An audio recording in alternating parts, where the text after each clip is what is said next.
ঢাকা শিক্ষা বোর্ডে আছেন আমাদের সহকর্মী সম্রাট আনোয়ার। আমরা সরাসরি যুক্ত হব, আমরা তার সঙ্গে যুক্ত হচ্ছি। সম্রাট, আজকে এসএসসি পরীক্ষার ফলাফল এই মুহূর্তে প্রকাশ করা হচ্ছে, দর্শক আমরা সরাসরি সেখানে চলে যাব। ঢাকা বোর্ডে জিপিএ 5 এর সংখ্যা 37,068 জন, সায়েন্স আর্টস কমার্স মিলিয়ে, ছাত্র ছাত্রী উভয় মিলিয়ে 37,068 জন। এই হলো আমাদের ঢাকা বোর্ডের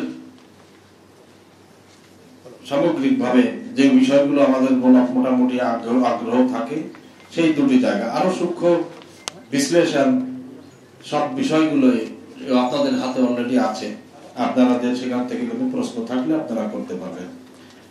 রাজশাহী বোর্ডের পাশের হার 77.63, কুমিল্লা বোর্ডে 63.6, যশোর বোর্ডে 73.69, চট্টগ্রাম বোর্ডে 72.07, বরিশাল বোর্ডে 56.38, সিলেট বোর্ডে 68.57, দিনাজপুর বোর্ডে 67.03, ময়মনসিংহ বোর্ডে 58.22 এবং আমাদের এই 9 বোর্ড সাধারণ শিক্ষা বোর্ডগুলোর গড় হচ্ছে পাশের হার 68.04%। সানবিট সব দিবে সামাল। সানবিট ম্যাজিক প্রেস ডিশওয়াশিং এর মাথা ঘোরানো সলিউশন। এরপর আছে মাদ্রাসা শিক্ষা বোর্ডের আলাদাভাবেই তাদের পার্সেন্টেজ পাশের হার 68.09%, কারিগরি শিক্ষা বোর্ডের পাশের হার 73.63 এবং এই 11টি বোর্ডে 9টি সাধারণ এবং 2টি বিশেষ বোর্ড, এই 11টি বোর্ডের মোট পাশের হার, গড় পাশের হার 68.45। এই হলো আমাদের সামগ্রিক ফলাফলের জায়গাটি।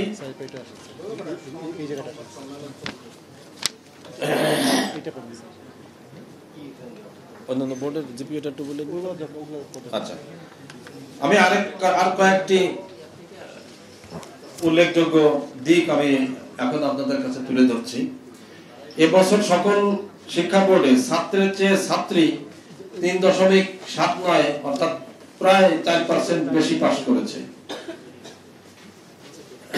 এবং 8,200 জন ছাত্রী বেশি সংখ্যায় জিপিএ পেয়েছে ছেলের তুলনায়। 2024 সালে জিপিএ 5 ছিল 1,82,129 জন। আমি আবার বলছি, 2024 সালে জিপিএ 5 পেয়েছিল 1,82,129 জন, আর এবছর অর্থাৎ 2025 সালে জিপিএ পেয়েছে 1,39,32 জন।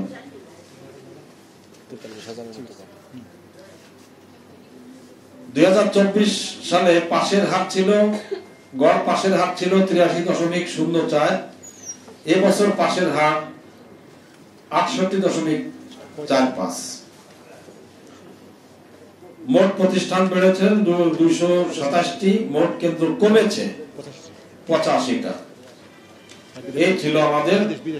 বিদেশ কেন্দ্রে আছে আমাদের কয়েকটি, 8টি বিদেশে আমাদের বিদেশি কেন্দ্র আছে, সেখানে আমাদের ফরেন মিশন গুলোতে যারা চাকরি করেন তাদের সন্তানেরা ওই সকল বিদেশি কেন্দ্রে, বিদেশি স্কুল আছে সেখানে পড়ালেখা করেন এবং তাদের পরীক্ষা ওখানে বসে তার দেওয়ার ব্যবস্থা আমরা এখান থেকে ঢাকা বোর্ডের আন্ডারে করে ব্যবস্থা করে দিই।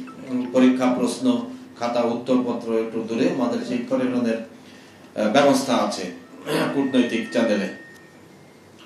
সেই বিদেশি কেন্দ্রে 8টি কেন্দ্রে পরীক্ষার্থীর সংখ্যা ছিল 427 জন, উত্তীর্ণ হয়েছে 373 জন,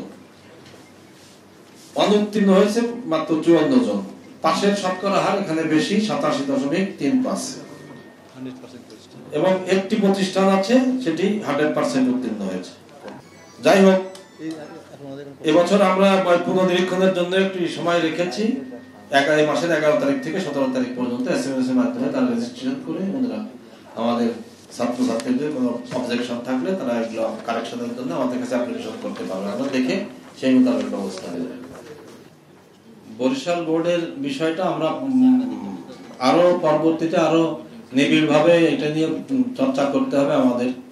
কিন্তু আমরা প্রাথমিকভাবে যতটুকু বুঝতে পারছি এবং জানতে পারছি যে ওখানে অন্যান্য বোর্ডের যে জেলাগুলো, জেলা সদরে খুব ভালো ভালো প্রতিষ্ঠিত পুরনো বেশ কিছু বিদ্যালয় আছে। আমি আপনাদেরকে এই প্রশ্নের উত্তর দিতে গিয়ে আমি দেওয়ার লক্ষ্যে ঢাকা মহানগরীর